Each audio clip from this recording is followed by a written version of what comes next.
Life gets mighty, precious when there's less of it to waste. I'll close my eyes, so I won't see all of the love that you don't feel for me. Solar power is the last energy resource that isn't owned yet. Nobody taxes the sun yet. Ugly ducklings don't turn into swans and glide off down the lake. Whether your sunglasses are on or off, you only see the world you make. Playing guitar was one of my childhood hobbies, and I had played a little at school and at camp. My parents would drag me out to perform for my family, like all parents do. But it was a hobby, nothing more. I thought I had to live that partying lifestyle in order to be authentic.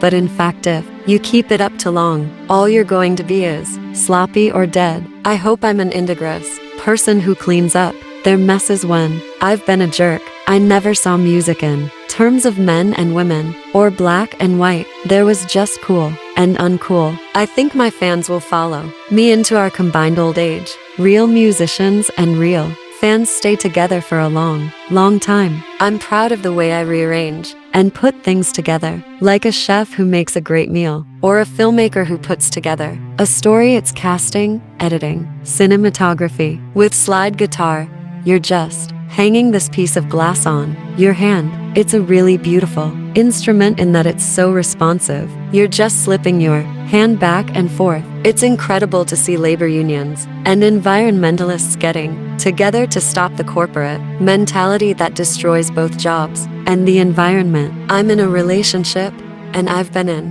one in a while, but all the people I've been with at various points, and I've had sequentially monogamous relationships my whole life, were all the right people at the right time. When you love a song so much, you have to sing.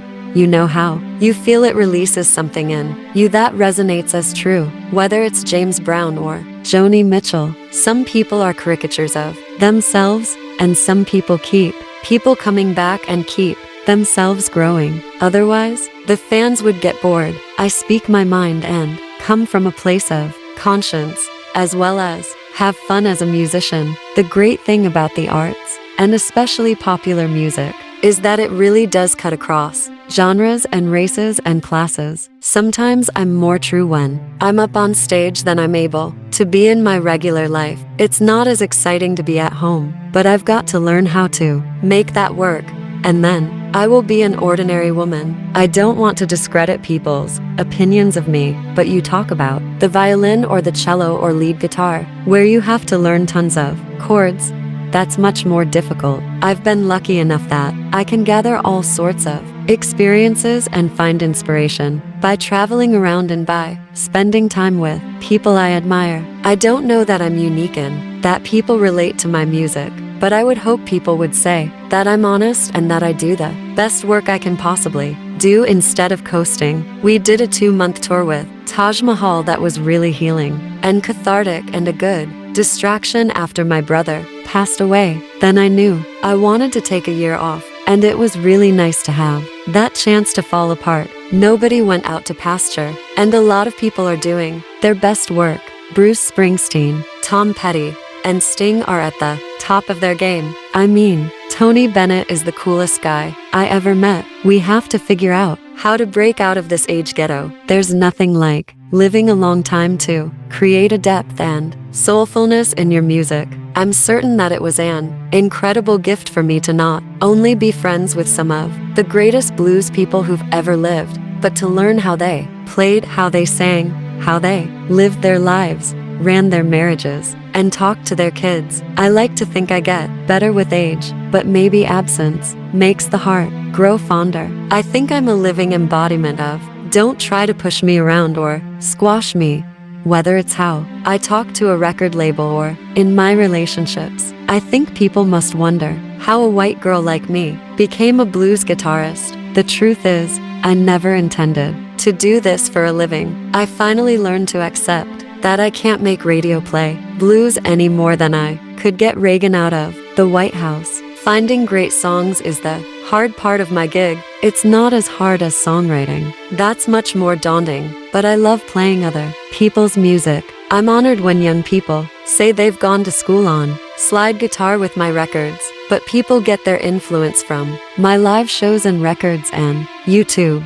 Not me personally. I walk around with a hat on. People don't know it's me. One of the things that I'm glad about, though, is that regular people can relate to me. It is still a surprise when people tell me that I've had an influence on them, particularly when it's someone I really respect. My career is based on the slow build of an audience, based on putting on a good show live and putting out a record every couple of years. I was already doing really well in terms of my goals to keep my fans coming back with the new ways of getting music out. You don't need a label if you're a legacy artist. I have a really full life, both within music and outside it. I've watched my peers get better with age and hoped that would happen with me. I just want to be as good a person as I can be. There were so many great music and political scenes going on in the late 60s in Cambridge. The ratio of guys to girls at Harvard was 4-1. So all of those things were playing in my mind. I just play the music that I love with musicians that I respect.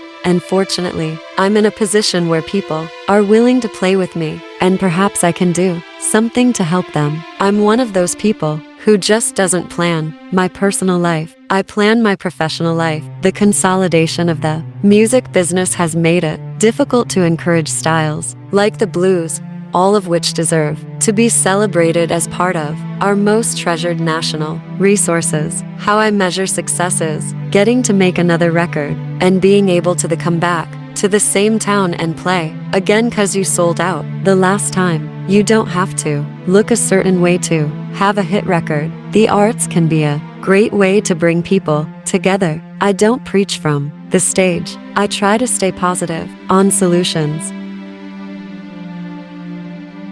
Bonnie Lynn Raitt, born November 8, 1949 in Burbank, California. Her mother, Marge Goddard Haydock, was a pianist, while her father, John Raitt, was an actor in musical productions such as Oklahoma and The Pajama Game. Raitt is of Scottish ancestry. Her ancestors constructed Raitt Castle near Nairn. As a child, Raitt would often play with her two brothers, Steve and David, and was a self-described tomboy. Raitt is an American blues singer, guitarist, and songwriter. In 1971, Raitt released her self-titled debut album. Following this, she released a series of critically acclaimed, roots-influenced albums that incorporated elements of blues, rock, folk, and country. She was also a frequent session player and collaborator with other artists including Warren Zevon, Little Feat, Jackson Browne, the Pointer Sisters, John Prine, and Leon Russell. In 1989, after several years of limited commercial success, she had a major hit with her 10th studio album, Nick of Time, which included the song of the same name. The album reached #1 on the Billboard 100 chart and won the Grammy Award for Album of the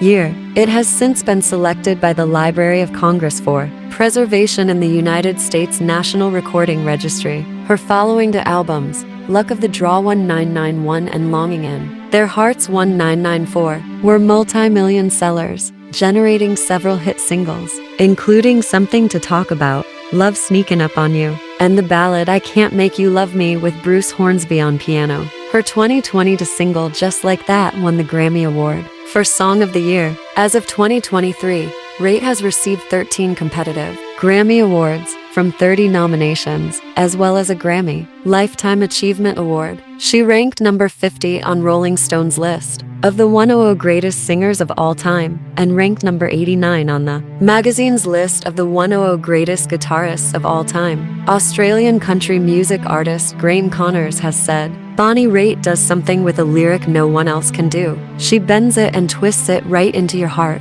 In 2000, Raitt was inducted into the Rock and Roll Hall of Fame. She has also received the Icon Award from the Billboard Women in Music Awards and the Music Hairs Person of the Year from the Recording Academy.